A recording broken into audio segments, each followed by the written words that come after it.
Bismillahirrahmanirrahim. Assalamualaikum warahmatullahi wabarakatuh. Saya Rika Nur Afifah dari Manajemen Dakwah 4C, Fakultas Dakwah dan Komunikasi, UI Sunan Gunung Jati Bandung. Baik, di sini saya akan mempresentasikan tentang mekanisme keuangan syariah berbasis bagi hasil, atau bisa juga disebut dengan musyarakah. Terlebih dahulu, di sini saya akan memaparkan definisi dari musyarakah itu sendiri. Musyarakah secara bahasa yaitu ikhtilat atau percampuran, sedangkan musyawarah secara terminologi adalah akad di antara dua orang atau lebih untuk berserikat dalam modal dan keuntungan. Nah, ada juga definisi lain menyebutkan bahwa musyarakah adalah akad kerjasama antara dua pihak atau lebih untuk usaha tertentu, yang dimana masing-masing pihak memberikan kontribusi dana dengan ketentuan bagi hasil berdasarkan kesepakatan. Baik, selanjutnya ada rukun dan syarat musyarakah.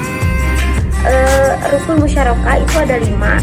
Yang pertama ada akidan, yang kedua ada al-amal, yang ketiga ada al-mal, yang keempat ada ribun, dan yang kelima ada ijab qabul. Baik, selanjutnya di sini saya akan menjelaskan tentang jenis-jenis musyarakah. Yang pertama ada syirkah mufawadah, yaitu kerjasama atau percampuran dana antara dua pihak atau lebih dengan porsi dana yang sama. Nah, yang kedua ada syirkah al-inan. Lain halnya dengan syirkah mufawadah.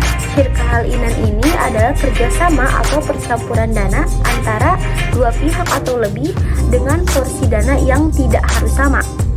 Nah, yang ketiga ada syirkah ujub, yaitu kerjasama atau percampuran dana antara pihak pemilik dana dengan pihak yang lain yang mempunyai kredibilitas atau kepercayaan. Nah, yang keempat ada syirkah abdan, yaitu percampuran tenaga atau profesionalisme antara dua pihak atau lebih.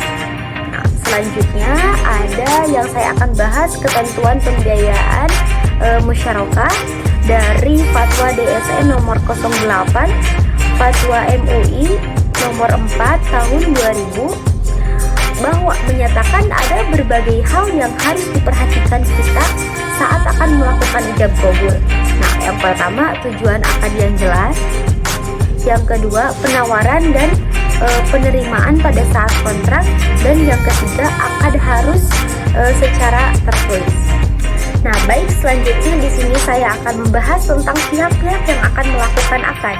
Sebelumnya ada beberapa hal atau beberapa potensi yang harus mereka punyai dalam diri mereka masing-masing sebelum berakad. Yang pertama harus cakap hukum atau paham akan hukum. Yang kedua harus berkompeten. Yang ketiga harus menyediakan dana atau pekerjaan. Yang keempat harus memiliki kemampuan untuk mengelola aset. Yang kelima harus memberikan wewenang untuk mengelola aset kepada pihak yang lain.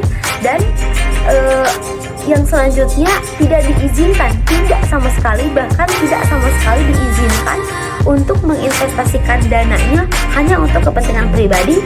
Dan yang terakhir ada objek akad. Nah, begitu mungkin. Dan selanjutnya ada beberapa hal pula yang harus diperhatikan oleh seseorang yang ingin melakukan akad. Yang pertama modal. Seperti yang kita ketahui, modal menjadi faktor utama dalam berakad. Baik, modal itu sendiri bisa berupa uang tunai ataupun bisa berupa aset. Tapi jikalau modal itu berupa aset, maka harus ditunaikan terlebih dahulu sesuai dengan kesepakatan si pihak-pihak yang ingin melakukan akad itu sendiri. Nah, selanjutnya kerja. Kerja di sini maksudnya sistemnya seseorang mitra boleh melakukan pekerjaan lebih dari mitra yang lain, dan dalam hal ini si mitra itu boleh menuntut bagian keuntungan tambahannya. Nah, selanjutnya ada keuntungan. Ya, berbicara tentang bisnis pasti ada keuntungan, ada laba, ada kerugian dan sebagainya. Yang saya akan jelaskan terlebih dahulu di sini adalah keuntungan. Nah, baik, keuntungan di sini jelas harus dikuantifikasikan, harus jelas tertuang dalam akad supaya tidak ada kecurigaan dari pihak yang lain. Nah, yang terakhir ada kerugian. Sebagaimana yang telah saya jelaskan terlebih dahulu dari tadi, bahwa musyarakah ini adalah percampuran dana atau kerjasama antara dua pihak atau lebih, berarti melibatkan beberapa pihak untuk berakad. Nah, kerugian di sini maksudnya sama halnya dengan keuntungan.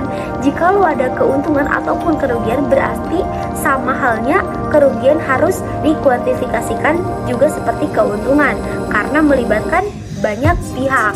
Nah, seperti itu penjelasan dari saya tentang mekanisme keuangan syariah berbasis bagi hasil. Terima kasih atas perhatiannya. Mohon maaf atas segala kekurangannya. Wassalamualaikum warahmatullahi wabarakatuh.